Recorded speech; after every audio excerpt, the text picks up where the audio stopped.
एक लड़का पढ़ने में ठीक ठाक होता है, लेकिन उसके घर की स्थिति जो होती है काफ़ी कमज़ोर होती है। इंटर तक की पढ़ाई करता है, इसके बाद उच्च कक्षा की पढ़ाई के लिए माता बेटे को प्रेरित करती है। पिता का छत्र छाया उसके पास अब नहीं है, पिता इस दुनिया में नहीं रहे, लेकिन वह दिल्ली पहुंचता है। जब पैसे नहीं पूछते तो उस लड़के को क्या क्या करना पड़ता है। साथियों, कहानी में बने रहिए। और नमस्कार मित्रों, मेरे यूनिक स्टोरी चैनल पे आपका स्वागत है साथियों। और थोड़ा सा जो साथी मेरे नए हैं उनसे निवेदन है कि वीडियो को लाइक और सब्सक्राइब कर दीजिएगा। छोटा चैनल है साथियों, जिससे मेरा हौसला बढ़ता रहे। साथियों, ये बिहार का है लड़का जिसकी उम्र 18 साल है। उमेश नाम है। उमेश की शिक्षा दीक्षा अपने ही गाँव में होती है। उमेश पढ़ने में ठीक ठाक था, बचपन से हो किताबों के प्रति उसका लगाव होता है, पढ़ाई में ठीक होता है। माँ तो पढ़ी नहीं थी। पिता का कुछ ही वर्ष पूर्व एक एक्सीडेंट में देहांत हो जाता है। माँ के ऊपर जिम्मेदारियाँ आती हैं, बेटे की शिक्षा की और घर चलाने की। कुछ ज़मीनें हैं, ज़्यादा तो नहीं है, इतना है कि किसी तरह गुजारा हो सके। लेकिन अब उमेश की चूँकि 12वीं की जब पढ़ाई हो जाती है तो उच्च शिक्षा के लिए माँ प्रेरित करती है कि बेटा कहीं शहर में जाके पढ़ो ताकि तुम भी कुछ बन सको। मेरा सपना है, तुम्हारे पिताजी का भी सपना था, तुम पढ़ने में भी ठीक हो तो पढ़ाई जारी रखो। लेकिन बेटा सोचता है कि अगर मैं बाहर चला जाऊंगा तो खर्चे की दिक्कत होगी। माँ अकेली जो खेतों में काम करती हैं तो इनको काफ़ी परेशानी होगी। तमाम चीज़ सोचता है, लेकिन शिक्षा के प्रति बेटे का लगाव होता है। माँ भी समझाती है कि बेटा शिक्षा ही ऐसी चीज़ है जो तुम्हारे साथ रहेगी, हर समय तुम्हें उच्च स्थान पर प्रतिष्ठित करेगी।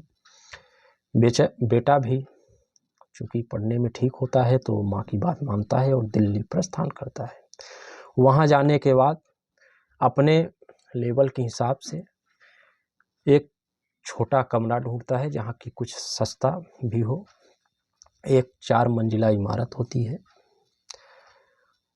वहीं उसको समतल जो लास्ट का फ्लोर है नीचे का, वहाँ एक छोटा कमरा लेता है। क्योंकि आप जानते ही हैं शहरों में खर्चे काफ़ी लंबे होते हैं।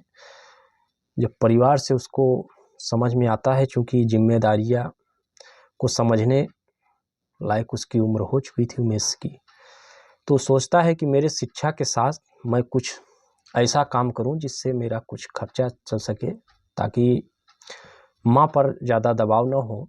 बहरहाल जब वो यहाँ आता है दिल्ली तो कुछ रिलेटिव भी थोड़ा आर्थिक मदद कर देते हैं, इससे कि ज़्यादा परेशानी ना हो। लेकिन रिलेटिव भाई एक तो ही बार मदद करेंगे, तो सोचता है कि डिलीवरी जो खाने का पार्सल पहुंचाते हैं तो यही डिलीवरी बॉय का काम कर लूं। तो एक कंपनी से संपर्क करता है। कंपनी उसको 4 घंटे के लिए, काम की भी बात हो जाती है, पैसे की भी बात होती है। अब कमरे में वहाँ ठहरता है, कॉलेज में एडमिशन ले लेता है। एक दिन का वाकया होता है कि वो अपने कमरे से बाहर खड़ा हुआ होता है उमेश। उसकी नज़र 4थे फ्लोर की वो बिल्डिंग होती है, तो वहाँ एक बालकनी पे पड़ती है जहाँ एक लड़की लगभग 20 साल के आसपास की, चेहरा काफ़ी सुंदर था। तो उसको देखता है लड़की को, तो उसकी आंखें तन्हाई सी, लेकिन चेहरे पे एक मायूसी, वो सुंदरता भी उसको दिखाई देती है। इसके बाद वह वापस अपने काम पे चला जाता है। कभी कभार ऐसे नज़र पड़ती है, देख लेता है। एक दिन का वाकया होता है कि उमेश अपना डिलीवरी जो पहुंचानी होती है तो वहाँ पहुंचाता है। बरसात का टाइम होता है, तो रास्ते में एक जगह कहीं गड्ढा होता है, उसकी गाड़ी स्लिप कर जाती है, तो अचानक से उसी गड्ढे में गिर जाता है।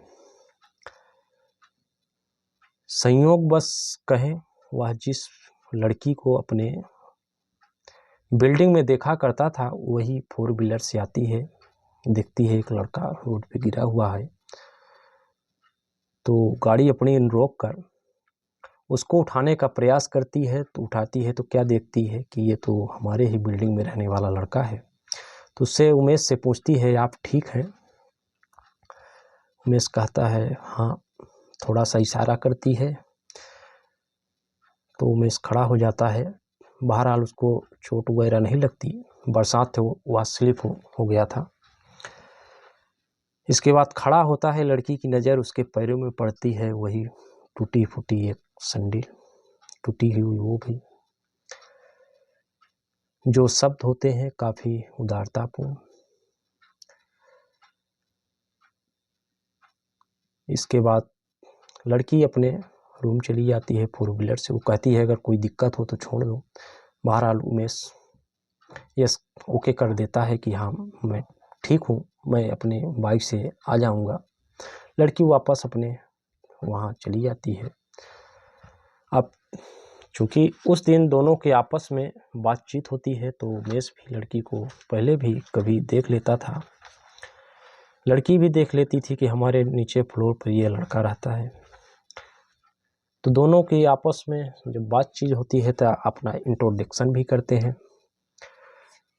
तो उमेश लड़की से नाम पूछता है तो उसका नाम मान्या होता है, जो वहीं दिल्ली की ही रहने वाली होती है।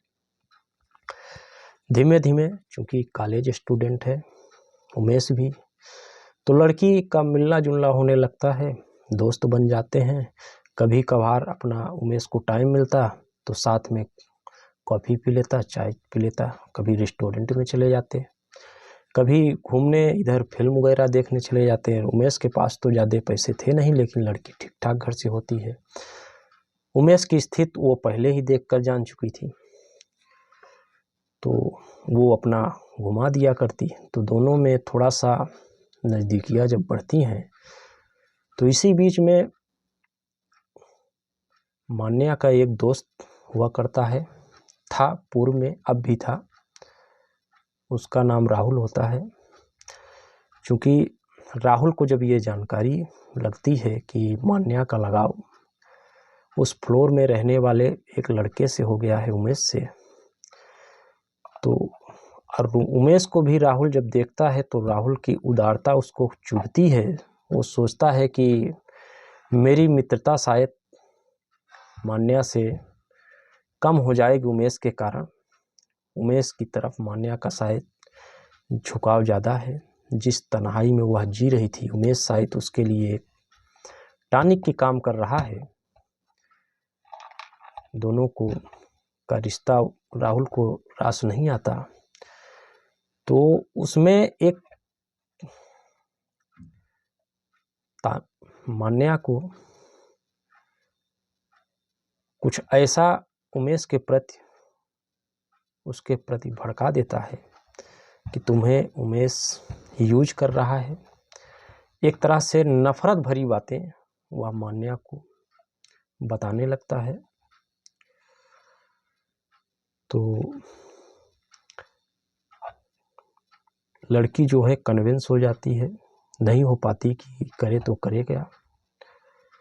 इस बीच में वह धीमे धीमे राहुल के आने से उमेश और मान्या का मिलना जुलना थोड़ा कम होने लगता है। उमेश का लगाव भी मान्या के प्रति थोड़ा ज़्यादा हो गया था। शिक्षा के साथ दोनों की मित्रता हो जाती है तो थोड़ा सा झुकाव उसका हो गया था। लेकिन उसको जब एहसास होता है कि शायद मान्या का मेरे प्रति वो लगाव नहीं है, तो एक तरह से वो एक बेचैनी में चला जाता है। मित्रों,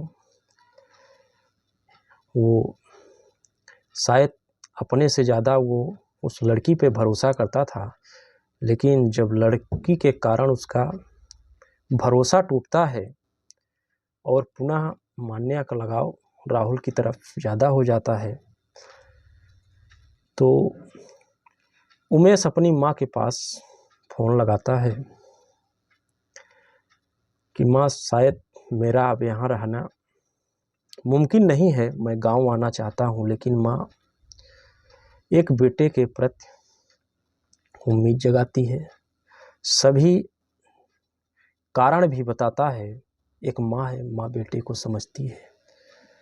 माँ समझाती है कि बेटा ऐसे समय आते जाते रहेंगे, इस उम्र में पढ़ लिख लो, कुछ बन जाओ, बहुत प्यार मिलेगा तुमको, अच्छी, इससे भी अच्छी बेटी लड़की मिलेगी। लेकिन प्यार तो कहते हैं एक ही बार होता है।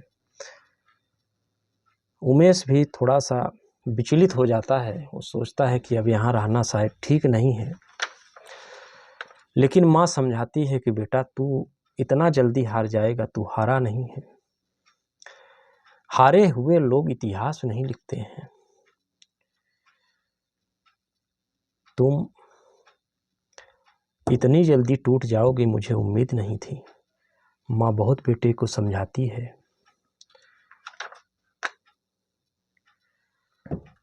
तो बेटा पहले तो हाँ कहता है, लेकिन बेटा की उमेश के मन में इतनी बेचैनी हो जाती है कि यहाँ रुक ही नहीं पाता। अब वो सोचता है कि मान्या को देखना मेरे शायद जख्मों पे एक तरह से घाव की तरह है। दोनों एक ही बिल्डिंग में रहते थे। तो वो निश्चय करता है कि नहीं, अब मैं गांव ही जाऊंगा, वहीं कोई देखता हूँ रोजगार। आखिरकार उमेश सीधा अपने गांव पहुंचता है। गांव जाने के बाद थोड़ा सा इस समय खोया खोया हुआ रहता है, लेकिन यह देखकर माँ उसको एक हौसला देती है। लेकिन उस हौसले, माँ के हौसले के आगे शायद तभी उमेश को वह बातें मान्या की याद आती हैं, उसका शायद बिताया हुआ पल याद आता है। लेकिन कहते हैं समय के साथ सब भूल जाता है। ऐसा ही होता है, कुछ दिन में धीमे धीमे भूलने भी लगता है। इसी बीच में गांव के ही कुछ लड़के, क्योंकि लोग जानते थे कि उमेश पढ़ने में ठीक होता है, कंप्यूटर वगैरह सीखा हुआ था, तो बच्चे कहते हैं भैया आप, भाई डिजिटल समय है, तो कुछ बच्चे जो ब्राह्मी के आसपास होते हैं तो इच्छा जाहिर करते हैं कि उमेश भैया कंप्यूटर सीखे हैं, हम लोगों को भी सिखा दें। उनकी माँ से चर्चाएं करते हैं, तो माँ कहती है बेटा भैया से पूछो। उमेश से जब बातचीत होती है, कुछ लड़के पूछते हैं, तो उमेश बिल्कुल राजी हो जाते हैं। गांव में ही नज़दीक में रोड पे मकान बना हुआ है, किराया पर मकान लिया जाता है, वहीं कुछ कंप्यूटर के सिस्टम होते हैं। उसी के माध्यम से उमेश बच्चों को कंप्यूटर की शिक्षा, कंप्यूटर का एग्जाम देने लगते हैं। कंप्यूटर के एग्जाम देते देते वो सोशल मीडिया पर भी काफ़ी एक्टिव होने लगते हैं। इसी बीच में कुछ सोशल मीडिया पर उनकी वीडियो भी वायरल होती हैं। जब वीडियो वायरल होती हैं तो उनकी जो महिला मित्र थी मान्या के पास भी ये वीडियो पहुंचती है। जब उमेश वहाँ से चला आता है और राहुल सोचता है कि अब तो उमेश चला गया, मेरे रास्ते का कांटा हट गया है, तो जैसे पूर्व में मान्या को कभी इग्नोर करता था, कभी कभार पुनः वही प्रक्रिया चालू हो जाती है। तो मान्या को भी समझ आता है कि उमेश नहीं बल्कि राहुल मुझे यूज कर रहा है। राहुल के ही कारण आज मेरा अच्छा दोस्त मुझसे दूर हो गया है। लेकिन उसको जब एहसास होता है तो वो प्लान बनाती है कि क्यों ना उमेश के गांव चला जाए, मैं अपनी गलतियों की उससे माफ़ी मांगूंगी। जो एक अच्छी शिक्षा के लेने के लिए शहर आया था, मेरे ही कारण आज उमेश गांव चला गया है। आखिरकार मान्या जो है उस गांव में पहुंचती है। गांव से पहुंचने के बाद वो पहले कभी गई हुई तो थी नहीं होती, तो लोगों से पूछती है उमेश का घर, तो लोग बताते हैं कि एक रोड के किनारे कोचिंग संस्थान उमेश का होता है। मान्या पहुंचती है तो उमेश बच्चों को कोचिंग दे रहे होते हैं, जाके सामने खड़ी हो जाती है। अचानक से उमेश मान्या को देखता है। मान्या एक आस भरी नज़रों से उमेश की तरफ देखती है। उमेश कहता है, मान्या कैसे हो, आपका कैसे आना हुआ। हाथ जोड़कर वहीं उमेश के सामने खड़ी हो जाती है कि उमेश मुझे माफ़ कर दो, तुम्हें समझने में शायद मुझे बहुत बड़ी गलती हो गई।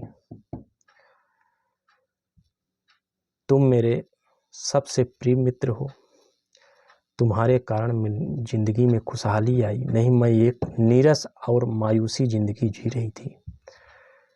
लेकिन राहुल के कारण हमारे रिश्ते में खटास आई, उसके लिए मैं माफ़ी चाहती हूँ, मेरे कारण तुमको गांव आना पड़ा। उमेश कहता है, कोई बात नहीं है, जो होना था हो गया। इसके बाद उसको पानी के लिए पूछता है बच्चों से, पानी आता है, मान्या पानी पीती है। इसके बाद कोचिंग का टाइम शायद खत्म होने का होता है। मान्या का उमेश अपने घर ले जाता है, जहाँ छोटा सा एक मकान है गांव में, और एक बुजुर्ग उमेश की माँ, जिनकी उम्र लगभग 50 साल के आसपास है। छोटा सा परिवार। माँ घर में खाना बना रही होती है। उमेश पहुंचता है, माँ देखो आज कौन आया है। माँ कहती है, बेटा कौन आया है, भेजो अंदर, तुम भी आओ। दोनों लोग अंदर जाते हैं तो माँ को अपने चेहरे के बारे में पहले से ही बताया था, शायद फ़ोन में फ़ोटो वगैरह रही होगी, लेकिन माँ को इतना कन्फर्म नहीं होता। माँ पूछती है, बेटा कौन है, तो कहता है, माँ मान्या आई है मुझसे मिलने।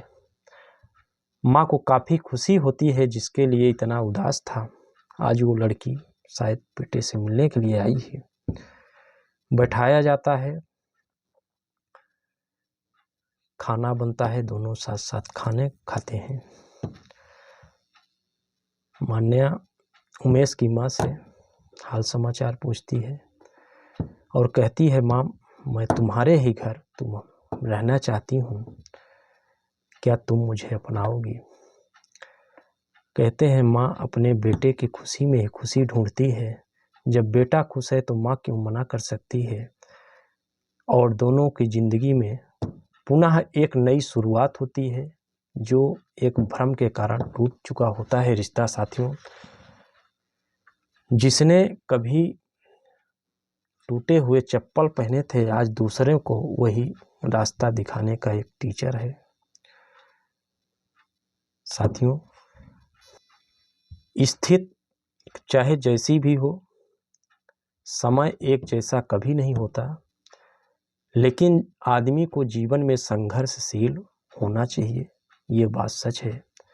अगर संघर्ष करते रहेंगे तो गरीबी से अमीरी आ जाएगी।